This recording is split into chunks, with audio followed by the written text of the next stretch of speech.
Hi KEAM 2025 application out ആയിട്ടുണ്ട്.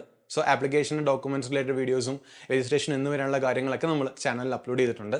So ഇനി നമുക്ക് എങ്ങനെയാണ് കീം 2025 അപ്ലൈ ചെയ്യേണ്ടത്, എന്തൊക്കെ കാര്യങ്ങളാണ് അതിൽ ശ്രദ്ധിക്കേണ്ടതെന്നൊക്കെ നമുക്ക് നോക്കാം. സോ വളരെ ഡീറ്റെയിൽ ആയിട്ട് തന്നെ നിങ്ങൾക്ക് കീം 2025 ഹൗ ടു അപ്ലൈയിൽ നിങ്ങൾക്ക് ഫുൾ ഡീറ്റെയിൽസിൽ നിങ്ങൾക്ക് ഒരു ഇത് കാണാൻ സാധിക്കും. അത് തന്നെയാണ് നമ്മളിവിടെ എക്സ്പ്ലെയിൻ ചെയ്യാൻ ഉദ്ദേശിക്കുന്നത്. So first of all KEAM 2025 എഴുതുന്ന വിദ്യാർത്ഥികൾ ശ്രദ്ധിക്കേണ്ടത്, പരീക്ഷ എഴുതേണ്ടവർ ബി ഫാമിന് അപ്ലൈ ചെയ്യുന്നവരും ബി ടെക്കിന് അപ്ലൈ ചെയ്യുന്നവരുമാണ്. അതേസമയം നമ്മുടെ നീറ്റ്, അതായത് ഇപ്പോൾ MBBS, BDS, BSMS, BUMS, BHMS പോലുള്ള കോഴ്സുകളിലേക്കും അഗ്രികൾച്ചർ കോഴ്സുകളിലേക്കൊക്കെ ആഗ്രഹിക്കുന്നവരാണെങ്കിൽ കീം രജിസ്റ്റർ ആണ് ചെയ്യേണ്ടത്. സിമിലർലി ആർക്കിടെക്ചർ കോഴ്സുകളാണെങ്കിലും നാറ്റ സ്കോർ വഴിയാണ് നിങ്ങളുടെ കീമിലേക്കുള്ള, ദാറ്റ് ഈസ് എൻട്രി കണക്കാക്കുന്നത്. അപ്പം കീം എക്സാം എഴുതുന്നവർ ബി ടെക്കാരും ബി ഫാമിലേക്ക് അപ്ലൈ ചെയ്യുന്നവരായിരിക്കും. സോ നമ്മുടെ ആപ്ലിക്കേഷനിൽ നമ്മൾ ഏറ്റവും ശ്രദ്ധിക്കേണ്ട കാര്യം, ഏറ്റവുമായിട്ട് നമ്മളിപ്പം അപ്ലൈ ചെയ്ത് തുടങ്ങുന്നതിന് മുമ്പ് നമ്മുടെ കയ്യിൽ കരുതി വെക്കേണ്ട കുറച്ച് കാര്യങ്ങളുണ്ട്. അതിൽ ഏറ്റവും പ്രധാനമായിട്ടുള്ളത് ഫോട്ടോഗ്രാഫും സിഗ്നേച്ചറുമാണ്. ഫോട്ടോഗ്രാഫിൻ്റെയും സിഗ്നേച്ചറിൻ്റെയും കറക്റ്റ് ഫോമാറ്റ് ശരിക്കും അവർ കൃത്യമായിട്ട് വിഡ്ത്ത് സൈസ് അടക്കം അതിൽ പറയുന്നുണ്ട്. അതായത് 150 പിക്സൽ വിഡ്ത്തും 200 പിക്സൽ ഹൈറ്റുമാണ്. നിങ്ങൾക്ക് അതൊരു സ്റ്റുഡിയോയിൽ ചെന്ന് കഴിഞ്ഞാൽ ഈ ഒരു സ്പെസിഫിക്കേഷൻ കാണിച്ചൊരു പ്രോപ്പറായിട്ട് അത് സെറ്റ് ചെയ്ത് തരും. എന്നിട്ട് നിങ്ങളുടെ മെയിലിലേക്ക് എന്തെങ്കിലും സെൻഡ് ചെയ്തെടുക്കുക, എന്നിട്ട് നിങ്ങളത് പ്രോപ്പറായിട്ട് അപ്ലോഡ് ചെയ്യുക. സോ ഫോട്ടോഗ്രാഫിൻ്റെ സൈസ് എന്ന് പറയുന്നത് 1 KB 100 KB ഇടയിലാണ്. സിഗ്നേച്ചറും ഇതുപോലെ തന്നെയാണ്. 150 പിക്സൽ വിഡ്ത്തും 100 പിക്സലാണ് അടുത്ത ഹൈറ്റ് പറയുന്നത്. 1 to 100 KB തന്നെയാണ് സൈസ് വരുന്നത്. പിന്നെ നമ്മുടെ പക്കൽ കുറച്ച് സർട്ടിഫിക്കറ്റ്സ് ഉണ്ടായിരിക്കണം. ഈ സർട്ടിഫിക്കറ്റ്സ് നമ്മൾ അപ്ലോഡ് ചെയ്യണം. അതിൽ ഏതൊക്കെയാണെന്ന് ചോദിച്ചു കഴിഞ്ഞാൽ, ഒന്ന് 10ാം ക്ലാസ്സിലെ സർട്ടിഫിക്കറ്റാണ്. മാൻഡേറ്ററി ആയിട്ട് നിങ്ങൾ 10th സർട്ടിഫിക്കറ്റ് അപ്ലോഡ് ചെയ്തിരിക്കണം. നെക്സ്റ്റ് പ്രൂഫ് ഓഫ് നേറ്റിവിറ്റി ആണ്. അപ്പോൾ നേറ്റിവിറ്റി പ്രൂഫ് എന്ന് പറയുന്നത് ശരിക്കും ഒന്നെങ്കിൽ ബർത്ത് സർട്ടിഫിക്കറ്റ് ആകാം, SSLC സർട്ടിഫിക്കറ്റ് ആകാം, അല്ലെങ്കിൽ പാസ്പോർട്ട്, നമ്മുടെ കാൻഡിഡേറ്റിൻ്റെ പേരും കാര്യങ്ങളും കാണിക്കുന്ന പാസ്പോർട്ടിൻ്റെ പേജ് ഉണ്ടല്ലോ, അത് വേണമെങ്കിലാകാം. അതാണ് നിങ്ങളുടെ നേറ്റിവിറ്റി കൊണ്ട് ഉദ്ദേശിക്കുന്നത്. നേറ്റിവിറ്റിയുമായിട്ട് റിലേറ്റഡ് ആയിട്ടുള്ള എന്തെങ്കിലും, ഇപ്പം NRI കാൻഡിഡേറ്റ്സ് ആണെങ്കിൽ അങ്ങനെ എന്തെങ്കിലും, ഇപ്പോൾ കേരളത്തിൽ പഠിക്കാതെ കീം എഴുതുന്നവരൊക്കെ ആണെങ്കിൽ നിങ്ങൾ നേറ്റിവിറ്റിയെ കുറിച്ച് ഡീറ്റെയിൽഡ് ആയിട്ട് പ്രോസ്പെക്ട്സിലൊരു സെക്ഷൻ തന്നെയുണ്ട്. ക്ലോസ് 6.1.1 ആണ്. പ്രോസ്പെക്ട്സിൽ കൃത്യമായിട്ട് വായിച്ചതിന് നോക്കിയതിന് ശേഷം എന്തെങ്കിലും എക്സ്ട്രാ നേറ്റിവിറ്റി സർട്ടിഫിക്കറ്റ്സ് അപ്ലോഡ് ചെയ്യണമെങ്കിൽ അത് നിങ്ങൾ കൂടെ അപ്ലോഡ് ചെയ്തിരിക്കണം. നെക്സ്റ്റ് റിസർവേഷൻ ആണ്. റിസർവേഷൻ എന്ന് പറയുന്നത് ഒന്ന് നോൺ ക്രീമിലെയർ സർട്ടിഫിക്കറ്റ് ആണ്. നിങ്ങൾക്ക് NCL, OBC, NCL കാറ്റഗറിയിലുള്ള SC/BC category, SC/ST categories ഉള്ളവരാണെങ്കിൽ നിങ്ങൾ അതിന് കറസ്പോണ്ടിങ് ആയിട്ടുള്ള NCL സർട്ടിഫിക്കറ്റോ അല്ലെങ്കിൽ SC/ST റിസർവേഷൻ ക്ലെയിം ചെയ്യുന്ന സർട്ടിഫിക്കറ്റോ അപ്ലോഡ് ചെയ്യണം. പിന്നെ ജനറൽ കാറ്റഗറിയിലുള്ള EWS കാൻഡിഡേറ്റ്സ് ആണെങ്കിൽ EWS സർട്ടിഫിക്കറ്റും അപ്ലോഡ് ചെയ്യണം. പിന്നെ എല്ലാവരും ചോദിക്കാനുള്ള ഒരു കാര്യമാണ് ഇൻകം സർട്ടിഫിക്കറ്റ് അപ്ലോഡ് ചെയ്യണം. ഇപ്പോൾ ഞാനൊരു ജനറൽ കാറ്റഗറി സ്റ്റുഡൻ്റ് ആണെങ്കിൽ എനിക്ക് ഓൾറെഡി റിസർവേഷൻ ക്ലെയിം ഒന്നും ഇല്ലെങ്കിൽ ഞാൻ ഇൻകം സർട്ടിഫിക്കറ്റ് അപ്ലൈ ചെയ്യുന്നുണ്ടായിട്ടുണ്ടോ എന്ന് ചോദിക്കാറുണ്ട്. സാധാരണ നമ്മുടെ ആപ്ലിക്കേഷനിൽ നിങ്ങൾ ഇൻകം സർട്ടിഫിക്കറ്റ് അപ്ലൈ ചെയ്തിട്ടില്ലെങ്കിൽ നിങ്ങളുടെ ഒരു നാച്ചുറൽ, അതായത് ഒരു ഫാമിലി ഇൻകം എത്രയാണെന്ന് കാണിക്കണം. നിങ്ങളുടെ വില്ലേജ്, താലൂക്ക്, അങ്ങനെ കുറച്ച് കാര്യങ്ങൾ ഡീറ്റെയിൽസ് അവിടെ കൊടുക്കേണ്ടതായിട്ടുണ്ട്. ഇൻ കേസ് നിങ്ങൾ ഇൻകം സർട്ടിഫിക്കറ്റിന് പ്രൊക്യൂർ ചെയ്ത് നിങ്ങൾ വില്ലേജ് ഓഫീസിൽ നിന്ന് ഇൻകം സർട്ടിഫിക്കറ്റ് ക്ലെയിം ചെയ്ത് അപ്ലോഡ് ചെയ്യാൻ സാധിച്ചിട്ടുണ്ടെങ്കിൽ അത്രയും നല്ല കാര്യം. കാരണം നിങ്ങളൊരു കറസ്പോണ്ടിങ് കോളേജിൽ പഠിക്കുമ്പോൾ നിങ്ങളുടെ റാങ്ക് വളരെ കുറവാണെങ്കിൽ, ദാറ്റ് മീൻസ് റാങ്ക് നല്ല ഉയർന്ന റാങ്ക് ആണെങ്കിൽ നിങ്ങൾക്ക് അവിടെ ഫീ വേവർ സ്കീമിൽ അപ്ലൈ ചെയ്യാൻ സാധിക്കും. അത് എല്ലാ കാറ്റഗറി ഓഫ് സ്റ്റുഡൻസിനും fee waiver scheme, FW scheme എന്ന് പറയും, ആ സ്കീം നിങ്ങൾക്ക് കിട്ടുന്നതാണ്. സോ ആ സ്കീം വഴി നിങ്ങൾക്ക് ഫീ റിഡക്ഷൻ കിട്ടും. ഫോർ എക്സാമ്പിൾ നമ്മളിപ്പം IHRD കോളേജസിലൊക്കെ ആണെങ്കിൽ 35,000 ആണ് അടുത്ത ഫീ സ്കീമെങ്കിൽ ഫീ വേവറിലേക്ക് വരുമ്പോൾ ചിലപ്പോൾ ഭയങ്കരമായുള്ളൊരു ഡിക്രീസ് നിങ്ങൾക്ക് അവിടെ കാണാം. അത് സെലക്ടഡ് കാൻഡിഡേറ്റ്സിന് മാത്രമേ കിട്ടത്തുള്ളൂ. ബേസ്ഡ് ഓൺ റാങ്ക് ഒക്കെ ആയിരിക്കും ചിലപ്പോൾ ഉണ്ടാവുക. അപ്പോൾ അതുകൊണ്ട് ഇൻകം സർട്ടിഫിക്കറ്റ് അപ്ലോഡ് ചെയ്ത് കഴിഞ്ഞാൽ, including general category students upload ചെയ്ത് കഴിഞ്ഞാൽ നിങ്ങൾക്ക് അങ്ങനെ ഒരു ബെനിഫിറ്റ് നിങ്ങൾക്ക് അവൈൽ ചെയ്യാൻ സാധിക്കും. നെക്സ്റ്റ് ആപ്ലിക്കേഷൻ ഫീ ആണ്. ആപ്ലിക്കേഷൻ ഫീനെ കുറിച്ച് പറയുമ്പം നമ്മൾ എഞ്ചിനീയറിംഗ് അല്ലെങ്കിൽ BFAM മാത്രമാണ് നിങ്ങൾ എഴുതുന്നതെങ്കിൽ 875 രൂപയാണ് ജനറൽ കാറ്റഗറിയിലുള്ളവർ അപ്ലൈ ചെയ്യേണ്ടത്. എഞ്ചിനീയറിംഗ് BFAM കൂടെയാണ് എഴുതുന്നതെങ്കിൽ 1125 രൂപയാണ്. ഇഫ് നിങ്ങൾ ആർക്കിടെക്ചർ മാത്രം അല്ലെങ്കിൽ മെഡിക്കൽ അലൈഡ് കോഴ്സുകളിലേക്ക് മാത്രം അപ്ലൈ ചെയ്യുകയാണ്, എക്സാം എഴുതുന്നില്ല, അല്ലെങ്കിൽ ആർക്കിടെക്ചറും മെഡിക്കൽ അലൈഡും ബോത്തിന് നിങ്ങൾ എന്ത് ചെയ്യുകയാണ്, അപ്ലൈ ചെയ്യുന്ന മാത്രമേ ഉള്ളെങ്കിൽ നിങ്ങൾക്ക് 625 രൂപയാണ് കൊടുക്കേണ്ടത്. അതേസമയം എഞ്ചിനീയറിംഗും മെഡിക്കൽ അലൈഡും കൂടെ ഓപ്ഷൻ ഒരുമിച്ച് കൊടുത്തു കഴിഞ്ഞാൽ നിങ്ങൾക്ക് 1125 ആണ് കൊടുക്കുക. അതേസമയം നിങ്ങൾ എഞ്ചിനീയറിംഗും BFAM മെഡിക്കൽ അലൈഡും ആർക്കിടെക്ചറും ഇതെല്ലാം കൂടെ കൊടുക്കുകയാണെങ്കിൽ നിങ്ങൾക്ക് 1300 ആണ്. പുറത്തുള്ള കാൻഡിഡേറ്റ്സ് എക്സാം സെൻറ്റേഴ്സ് ചൂസ് ചെയ്ത് കഴിഞ്ഞാൽ 15,000 രൂപയാണ് ശരിക്കും അവിടുത്തെ amount. 15,000 plus application fee. Generally ഇപ്പോൾ ഉള്ള ഞാൻ ഈ പറഞ്ഞ ആപ്ലിക്കേഷൻ ഫീസിൻ്റെ കൂടെ ഒരു 15,000 റുപ്പീസ് നിങ്ങൾക്ക് അവിടെ അടയ്ക്കേണ്ടി വരും. സോ നമ്മുടെ രജിസ്ട്രേഷനിലേക്ക് കടന്നു കഴിഞ്ഞാൽ നമ്മുടെ രജിസ്ട്രേഷൻ നിങ്ങളിപ്പോൾ ഈ സ്ക്രീനിൽ കാണുന്ന പോലെ തന്നെ ഒരു 5 സ്റ്റെപ്പ് പ്രൊസീജിയറാണ്. ഫസ്റ്റ് നമ്മുടെ രജിസ്ട്രേഷൻ ആണ്. നമ്മുടെ ഇമെയിൽ IDയും ഒരു പാസ്വേഡ് സെറ്റ് ചെയ്യണം, നമ്മുടെ പേരും ഡീറ്റെയിൽസും കൊടുക്കണം. അങ്ങനെ രജിസ്ട്രേഷൻ കഴിഞ്ഞാൽ നമ്മുടെ ആപ്ലിക്കേഷൻ ഫില്ലിംഗ് ആണ്. അതിനുശേഷം ആപ്ലിക്കേഷൻ ഫീ നമ്മൾ കൊടുക്കും. ഇമേജ് അപ്ലോഡിങ്ങും സർട്ടിഫിക്കറ്റുമാണ് നെക്സ്റ്റ് പ്രൊസീജിയർ. ആൻഡ് ഫൈനലി നമ്മൾ ഇത് ചെയ്തതെല്ലാം പ്രിന്റ് ചെയ്ത് അക്നോളജ് ചെയ്ത് വെക്കുക. സോ ഇവിടെ നമ്മൾ ചെയ്യേണ്ട കാര്യം കീം കാൻഡിഡേറ്റ് പോർട്ടലിലേക്ക് എത്തണം. എങ്ങനെ എത്തുക? ce.kerala.gov. എന്ന വെബ്സൈറ്റിലാണ് നിങ്ങൾ കയറേണ്ടത്. അവിടെ നിങ്ങൾക്ക് കീം 2025 ഓൺലൈൻ ആപ്ലിക്കേഷൻ എന്ന് കാണും. ആ പേജ് വരുമ്പം ടു ദ റൈറ്റ്, നിങ്ങൾ സ്ക്രീനിൽ കാണുന്നുണ്ടായിരിക്കും, to the right side of the corner നിങ്ങൾക്ക് അവിടെ രജിസ്റ്റർ ഹിയറും കാൻഡിഡേറ്റ് ലോഗിൻ എന്ന് പറഞ്ഞ 2 ഓപ്ഷൻസ് കാണാം. അവിടെ നിങ്ങൾ രജിസ്റ്റർ ഹിയറിൽ എന്ത് ചെയ്യണം? ക്ലിക്ക് ചെയ്യണം. സോ രജിസ്ട്രേഷനിലേക്ക് ക്ലിക്ക് ചെയ്യുമ്പോൾ നമുക്ക് ആദ്യമേ ഒരു ഡിക്ലറേഷൻ വരും. നമ്മുടെ ഈ പറഞ്ഞ സാധനങ്ങളെല്ലാം കയ്യിലുണ്ട് എന്നുള്ള കാണിക്കാൻ വേണ്ടി I have downloaded, read and understand the various clause of KEAM 2025 prospects, അത് ടിക്ക് ചെയ്യുക. I have a valid email I D and mobile number of my own എൻ്റെയോ അല്ലെങ്കിൽ പേരൻസിൻ്റെയോ അതുണ്ടെങ്കിൽ അത് ടിക്ക് ചെയ്യുക. I have the images of my passport size photograph, അതേപോലെ തന്നെ സിഗ്നേച്ചർ, പിന്നെ ബാക്കി എല്ലാ കാര്യങ്ങളുണ്ടെങ്കിൽ അത് ടിക്ക് ചെയ്യുക. സർട്ടിഫിക്കറ്റ്സും കാര്യങ്ങളുണ്ടെങ്കിൽ അത് നിങ്ങൾക്ക് ടിക്ക് ചെയ്യാം. അതിനുശേഷം ഡിക്ലറേഷൻ ടിക്ക് ചെയ്യുക. പ്രൊസീഡ് ടു ജനറേഷൻ എന്ന ഓപ്ഷൻ ഉണ്ട്, അവിടെ ക്ലിക്ക് ചെയ്യുക.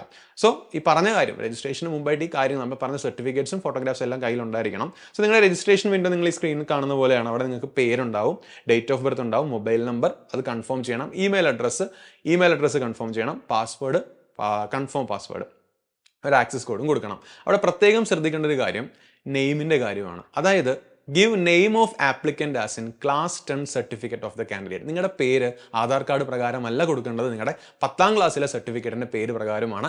അതേപോലെ ഇപ്പോൾ എൻ്റെ പേര് അനന്തു എൻ എന്നാണെങ്കിൽ അനന്തു.n എന്നൊരിക്കലും എഴുതരുത്, അനന്തു സ്പേസ് എൻ. അത്ര കൃത്യമായിട്ട് എന്ത് ചെയ്യുന്നുണ്ട് അവരതിനെക്കുറിച്ച് പറയുന്നുണ്ട്. Insert provide A blank space എന്നാണ് പറയുന്നത്. പേരൊരിക്കലും രജിസ്ട്രേഷന് ശേഷം എഡിറ്റ് ചെയ്യാൻ പറ്റത്തില്ല, ശ്രദ്ധിക്കണം. Name, date of birth, email I D, mobile number cannot be changed later.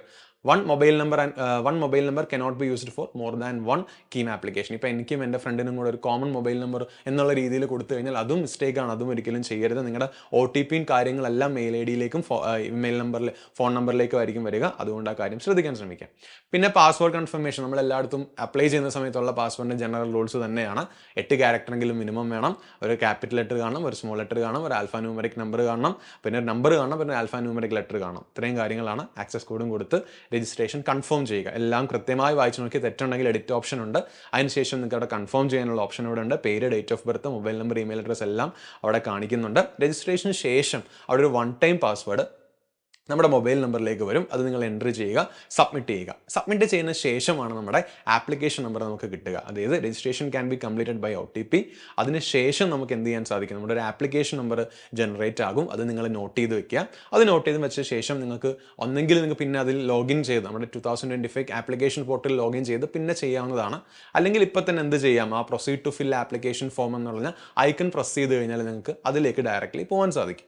ഇനി ഫില്ലിംഗ് ദ ആപ്ലിക്കേഷൻ ഫോമിൽ ഫസ്റ്റ് കാര്യം കോഴ്സ് ഡീറ്റെയിൽസ് ആണ്. അതായത് നിങ്ങൾ ഏതൊക്കെ കോഴ്സാണ് ചൂസ് ചെയ്യുന്നുള്ള ഓപ്ഷൻസ് അവിടെ ഉണ്ട്. ഒന്ന് എഞ്ചിനീയറിംഗ് കോഴ്സ് ഉണ്ട്, ആർക്കിടെക്ചർ ഉണ്ട്, മെഡിക്കൽ ആൻഡ് അലൈഡ് കോഴ്സസ് ഉണ്ട്, ഫാർമസി കോഴ്സ് ഉണ്ട്. ഏതൊക്കെയാണോ നിങ്ങൾ ആഗ്രഹിക്കുന്നത് അത് ടിക്ക് ചെയ്യുക. ശ്രദ്ധിക്കണം, ഇവിടെ നിങ്ങൾ എക്സാം ആയിട്ട് കീം എഴുതേണ്ടത് എഞ്ചിനീയറിംഗ് കോഴ്സിനും ഫാർമസി കോഴ്സിനും മാത്രമാണ്. അത് നോക്കണം. പിന്നെ അതിൻ്റെ തൊട്ട് താഴെ തന്നെ നിങ്ങൾക്ക് കാണാം എന്ന് വെച്ചാൽ ഏതൊക്കെ സെൻറ്റേഴ്സ് ആണ് നിങ്ങൾ ചൂസ് ചെയ്യേണ്ടതെന്നുള്ളത്. അപ്പോൾ നിങ്ങൾക്ക് അത് പ്രയോറിറ്റി ഓർഡറിൽ നിങ്ങൾക്കൊരു 8 പ്രയോറിറ്റി ഓർഡേഴ്സ് ചൂസ് ചെയ്യാനുള്ള ഒരു ഓപ്ഷൻ അവിടെ ഉണ്ട്.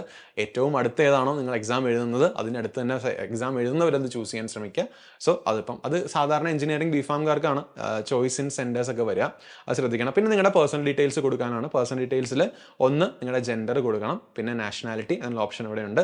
നേറ്റിവിറ്റി എന്ന് പറയുമ്പോൾ കേരള, നോൺ കേരളൈറ്റ് എന്നുള്ളൊരു പല ഇത് കാണും നേറ്റിവിറ്റിയിൽ.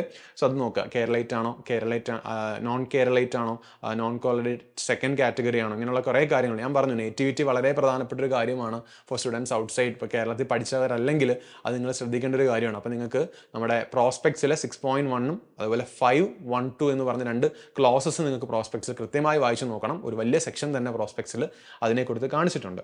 സോ ഈ കാര്യങ്ങൾ എൻ്റർ ചെയ്തതിന് ശേഷം ആധാർ നമ്പർ ഉണ്ടെങ്കിൽ നിങ്ങൾക്ക് ആധാർ നമ്പറും കൊടുക്കാം. അതിനുശേഷം അച്ഛൻ്റെയും അമ്മയുടെയും ഡീറ്റെയിൽസ്, അതേപോലെ തന്നെ അവരുടെ ജനിച്ച അല്ലെങ്കിൽ അവരുടെ എവിടെയാണോ ബേസ് ചെയ്തിട്ടുള്ള അവരുടെ ഡിസ്ട്രിക്റ്റ്, ജില്ല കൊടുക്കണം. അവരുടെ എഡ്യൂക്കേഷൻ ക്വാളിഫിക്കേഷൻ, ഒക്കുപ്പേഷൻ കൊടുക്കണം. പിന്നെ ഗാർഡിയൻ ആരാണ്, നിങ്ങളുടെ ഗാർഡിയൻ ആരാണ്. ഇപ്പോൾ അച്ഛനാണെങ്കിൽ അച്ഛൻ്റെ പേര് കൊടുക്കാം, അമ്മയാണ് അമ്മയുടെ പേര്, അല്ലെങ്കിൽ ആരെങ്കിലും നിങ്ങളിപ്പോൾ ലോക്കൽ ഗാർഡിയൻ ഉണ്ടെങ്കിൽ ആരുടെ പേര് കൊടുക്കാം, ആളുമായിട്ടുള്ള റിലേഷൻഷിപ്പ് എന്ന് കൊടുക്കാം. അതിനുശേഷം സേവ് ആൻഡ് പ്രൊസീഡ് കൊടുക്കുക.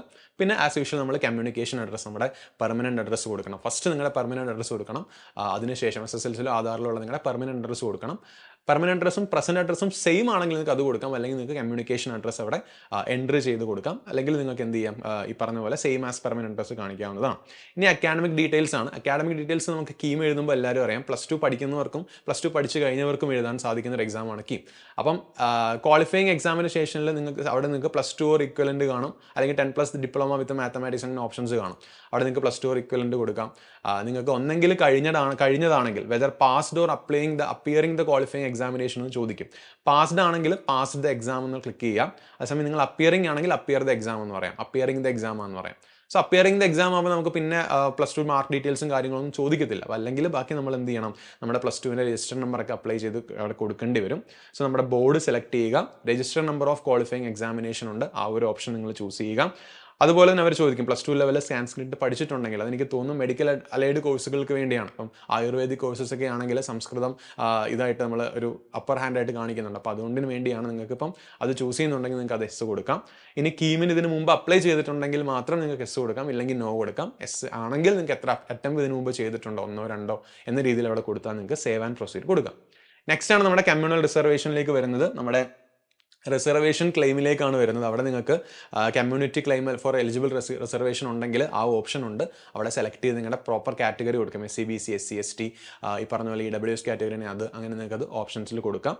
പിന്നെ അച്ഛൻ്റെ കമ്മ്യൂണിറ്റി ഏതാണ്, അമ്മയുടെ കമ്മ്യൂണിറ്റി ഏതാണ്, ഇൻ്റർകാസ്റ്റ്, അതായത് ഇപ്പം അച്ഛനും അമ്മയും SC ST കാറ്റഗറിയിൽ പെടുന്ന ഒരാളാണെങ്കിൽ നിങ്ങൾക്ക് SC ST ബെനിഫിറ്റ്സ് കിട്ടാനുള്ള ആ ഒരു ഓപ്ഷൻ അവിടെയുണ്ട്. Child of N intercaste married couple of home 1 is SC or ST എന്നവർ പറയുന്നുണ്ട്. അതിനുശേഷം നിങ്ങൾക്ക് സേവ് ആൻഡ് പ്രൊസീഡ് അവിടെ കൊടുക്കാം. പിന്നെ മറ്റ് റിസർവേഷൻ ഡീറ്റെയിൽസ് ആണ്. മറ്റ് റിസർവേഷൻ ഡീറ്റെയിൽസ് എന്ന് പറയുന്നത്, ഫോർ എക്സാമ്പിൾ ഞാനിപ്പോൾ MBBSന് അപ്ലൈ ചെയ്യുന്ന ഒരാളാണെങ്കിൽ, ഞാൻ ഓൾറെഡി ഇപ്പോൾ ഒരു ഹോമിയോപ്പത്തിക് ഡോക്ടറാണ്, അല്ലെങ്കിൽ ഒരു നഴ്സിംഗ് കംപ്ലീറ്റ് ചെയ്ത ഒരാളാണെങ്കിൽ എനിക്ക് പല മെഡിക്കൽ കോളേജസിലും റിസർവേഷൻ ഉണ്ടായിരിക്കും. സോ അത് കംപ്ലീറ്റ് ചെയ്തു എന്ന് കാണിക്കാനുള്ള പ്രോപ്പറായിട്ടുള്ള സർട്ടിഫിക്കറ്റ് നമ്മൾ കൊടുത്തിരിക്കണം. അപ്പോൾ അങ്ങനെയുള്ളൊരു എക്സാമ്പിളാണ്. ഫോർ എക്സാമ്പിൾ നിങ്ങൾക്ക് ഇവിടെ കാണാം ഡിപ്ലോമ ഹോൾഡേഴ്സ് ആണ്. ഫോർ എക്സാമ്പിൾ ലബോറട്ടറി ടെക്നീഷ്യൻസ് ആണെങ്കിൽ, ഫുഡ് ടെക്നോളജി അതിൻ്റെ ടെക്നീഷ്യൻസ് ഒക്കെ ആണെങ്കിൽ നിങ്ങൾക്ക് എന്താണ് വെറ്റിനറി കോഴ്സിന് വേണ്ടി ആ ഒരു ഓപ്ഷൻ നിങ്ങൾക്ക് ചൂസ് ചെയ്യാം. അല്ലെങ്കിൽ ഇപ്പോൾ ഡിഗ്രി ഹോൾഡേഴ്സിന് ആയുർവേദ MBBS കോഴ്സിന് വേണ്ടി ആയുർവേദ ഡിഗ്രി ഹോൾഡ് ചെയ്യുന്ന ആളാണെങ്കിൽ എനിക്ക് DA എന്ന് പറഞ്ഞൊരു ഓപ്ഷൻ ഉണ്ട്, അത് ക്ലിക്ക് ചെയ്യാം. പക്ഷേ അത് ക്ലിക്ക് ചെയ്യുമ്പോൾ ആലോചിക്കണം, നിങ്ങൾ അവിടെ പ്രോപ്പറായിട്ട് എന്ത് ചെയ്യണം, സർട്ടിഫിക്കറ്റ്സ് കൊടുത്തിരിക്കണം. അതേപോലെ തന്നെ ശ്രദ്ധിക്കേണ്ട മറ്റൊരു കാര്യം, നിങ്ങൾക്കിപ്പം NCC കോട്ട വഴിയും അല്ലെങ്കിൽ ഇപ്പോൾ പറഞ്ഞ അഗ്രികൾച്ചർ അസിസ്റ്റൻസ് എന്നുള്ള രീതിയിലുള്ള ഓപ്ഷൻസ് നിങ്ങൾക്ക് അവൈൽ ചെയ്യുകയാണെങ്കിൽ അതും നിങ്ങൾക്ക് താഴെ ക്ലിക്ക് ചെയ്യാൻ സാധിക്കും. അവിടെയും വ്യക്തമായിട്ട് ഈ പറഞ്ഞ കാര്യങ്ങൾ അവിടെ ശ്രദ്ധിക്കണം. നിങ്ങൾക്കിപ്പോൾ അതിന് ഇപ്പോൾ ഫോർ എക്സാമ്പിൾ ഞാനിപ്പോൾ NCC കോട്ട അപ്ലൈ ചെയ്ത് കഴിഞ്ഞാൽ, if you claim the seats reserved for the following categories, you should submit the printout of acknowledgement page of KEAM along with the required documents including service certificate. NCയുടെ service certificate നിങ്ങളത് ചെയ്തിരിക്കണം corresponding കറക്റ്റായിട്ട്. You are not required to upload to application portal. അതായത് NCC certificate നിങ്ങൾ application portal upload ചെയ്യേണ്ടി വരത്തില്ല. പക്ഷേ നിങ്ങളിത് ക്ലെയിം ചെയ്യുന്നുണ്ടെങ്കിൽ നിങ്ങൾ കീമിൻ്റെ അക്നോളജ്മെൻറ്റും സർവീസ് സർട്ടിഫിക്കറ്റ് അടക്കം നിങ്ങളുടെ കയ്യിൽ ഉണ്ടായിരിക്കണം. അത് ശ്രദ്ധിക്കേണ്ട ഒരു കാര്യമാണ്. നെക്സ്റ്റ് ഇൻകം ഡീറ്റെയിൽസ് ആണ്. ഇൻകം ഡീറ്റെയിൽസ് നേരത്തെ പറഞ്ഞ കാര്യമാണ്. ഇൻകം ഡീറ്റെയിൽസിൽ നിങ്ങൾക്ക് പ്രോപ്പറായിട്ട് നിങ്ങൾക്ക് ഇപ്പോൾ ജനറൽ കാറ്റഗറി ആണെങ്കിലും നിങ്ങൾക്ക് വില്ലേജ് ഓഫീസറിൽ നിന്ന് ഇൻകം സർട്ടിഫിക്കറ്റ് നിങ്ങൾ വാങ്ങിച്ചു കഴിഞ്ഞാൽ നിങ്ങൾക്ക് ഈ പറഞ്ഞ പോലെ നിങ്ങൾക്ക് ആ കാറ്റഗറി സെക്ഷനിൽ പോയി അപ്ലോഡ് ചെയ്യാനും ഫീ വേവർ സ്കീം അവൈൽ ചെയ്യാനും സാധിക്കും. ഇനി അഥവാ നിങ്ങൾക്ക് അത് അപ്ലോഡ് ചെയ്യുന്നില്ലെങ്കിൽ നിങ്ങൾക്ക് അവിടെ ആനുവൽ ഫാമിലി ഇൻകം, ഏകദേശം ഒരു ഫാമിലി ഇൻകം ആനുവൽ എത്രയാണെന്നുള്ളത് അവിടെ ടൈപ്പ് ചെയ്യാം. ഏതാണ് റവന്യൂ ജില്ല എന്നുള്ളതും താലൂക്ക് ഓഫീസ് ഏതാണ് വില്ലേജ് ഓഫീസ് ഏതാണെന്നോ അവിടെ നിങ്ങൾക്ക് ചൂസ് ചെയ്യാവുന്നതേ ഉള്ളൂ. പിന്നെ അക്കൗണ്ട് ഡീറ്റെയിൽസ് സബ്മിഷൻ എന്തിനാണെന്ന് വെച്ചാൽ നിങ്ങളുടെ ഫീ റീഫണ്ട് ആവാൻ വേണ്ടിയാണ്. തിരിച്ച് ഫീ എന്തെങ്കിലും റീഫണ്ട് പ്രൊസീജിയർ നിങ്ങൾക്ക് ഇത് ഉണ്ടെങ്കിൽ അത് തിരിച്ച് റീഫണ്ട് ചെയ്യാൻ വേണ്ടിയാണ് ശരിക്കും. ഇപ്പോൾ ഏതെങ്കിലും ഒരു സ്ഥലത്ത് ചേർന്നു, ഇപ്പോൾ നിങ്ങളവിടെ ആദ്യമേ പ്രാഥമിക ഘട്ട ഫീസ് അടച്ചു, പക്ഷേ നിങ്ങൾക്ക് ഹയർ അലോട്ട്മെൻറ്റ് വേറെ സ്ഥലത്ത് കിട്ടി, അപ്പോൾ ഈ ഫീസ് എനിക്ക് റീഫണ്ട് ചെയ്യണം, അല്ലെങ്കിൽ വേറെ കോഴ്സിലേക്ക് പോവുകയാണ്. അങ്ങനെയുള്ള കേസുകളിലൊക്കെയാണ് ശരിക്കും എനിക്ക് പറഞ്ഞ അക്കൗണ്ട് ഡീറ്റെയിൽസ് നമ്മൾ കൊടുക്കേണ്ടി വരിക. അതൊക്കെ സേഫാണ്, വേറെ ഒരു പ്രശ്നമില്ല. അക്കൗണ്ട് ഡീറ്റെയിൽസ് കൊടുക്കാവുന്നതേ ഉള്ളൂ. എല്ലാം വായിച്ച് വ്യക്തമാക്കിയതിന് ശേഷം നിങ്ങൾക്ക് സേവ് ആൻഡ് പ്രൊസീഡ് കൊടുക്കാം. അതിനുശേഷം ഫൈനലൈസ് ചെയ്യാം. അത് കഴിഞ്ഞ് നമ്മുടെ ആപ്ലിക്കേഷൻ ഫീ പ്രൊസീജിയറാണ്. ആപ്ലിക്കേഷൻ ഫീയിലേക്ക് പോകുമ്പം അവർ നിങ്ങൾ അപ്ലൈ ചെയ്ത കോഴ്സിനനുസരിച്ച് നിങ്ങളുടെ ടോട്ടൽ ഫീസ് അവരുടെ കാണിക്കും. നിങ്ങൾക്ക് അത് ഓൺലൈൻ പേയ്മെൻറ്റ് ചെയ്യാം. ഓൺലൈൻ പേയ്മെൻറ്റ് ചെയ്ത് അവർ പ്രോപ്പർ കാണിക്കും ആപ്ലിക്കേഷൻ ഫീ എത്രയാണ് പേ ചെയ്യേണ്ടത് എന്ന് കാണിക്കും. അത് സക്സസ്ഫുൾ ആയതിനു ശേഷം മാത്രമാണ് നമുക്ക് ഇമേജും സർട്ടിഫിക്കറ്റ്സും അപ്ലോഡ് ചെയ്യാൻ സാധിക്കുക. അപ്പോൾ ഇമേജിൻ്റെ സൈസും വിഡ്ത്തും ഒക്കെ പ്രോപ്പറായിട്ട് അവർ പറയുന്നുണ്ട്. അതേ കാര്യം തന്നെ നിങ്ങൾ അപ്ലോഡ് ചെയ്യാം. അത് സക്സസ്ഫുൾ ആയി എന്ന് കൺഫേം ചെയ്യുക. അതിനുശേഷം നമുക്ക് സർട്ടിഫിക്കറ്റ് അപ്ലോഡിങ് കാറ്റഗറിയാണ്. അവിടെ നമ്മുടെ റിസർവേഷൻ ക്ലെയിമിനനുസരിച്ച് അവിടെ ഇത്രയും സെക്ഷൻസ് അവിടെ വന്നിട്ടുണ്ടായിരിക്കും. നമ്മളിപ്പോൾ കൊടുത്തതൊക്കെ വെച്ചിട്ട് നമുക്ക് അവിടെ സെക്ഷൻസ് വന്നിട്ടുണ്ടായിരിക്കും. ആ സെക്ഷൻസിലെ സർട്ടിഫിക്കറ്റാണ് നിങ്ങൾ അപ്ലോഡ് ചെയ്യേണ്ടത്. ഫോർ എക്സാമ്പിൾ ഇപ്പം നാഷണാലിറ്റി പ്രൂവ് ചെയ്യാനുള്ള സർട്ടിഫിക്കറ്റ്, അത് ബർത്ത് സർട്ടിഫിക്കറ്റ്, SSLC സർട്ടിഫിക്കറ്റ് എന്ത് വേണമെങ്കിലും ആകാം. അത് വന്നിട്ടുണ്ടെങ്കിൽ 10ാം ക്ലാസ്സിലെ സർട്ടിഫിക്കറ്റ്, ഇനി നേറ്റിവിറ്റി പ്രൂവ് ചെയ്യാനുള്ള സർട്ടിഫിക്കറ്റ്, നേറ്റിവിറ്റി പ്രൂവ് ചെയ്യാനുള്ള സർട്ടിഫിക്കറ്റും ഇതേപോലെ ബർത്ത് സർട്ടിഫിക്കറ്റും SSL സർട്ടിഫിക്കറ്റ് അങ്ങനെയുള്ള കാര്യങ്ങളൊക്കെ നിങ്ങൾക്ക് കൊടുക്കാവുന്നതാണ്.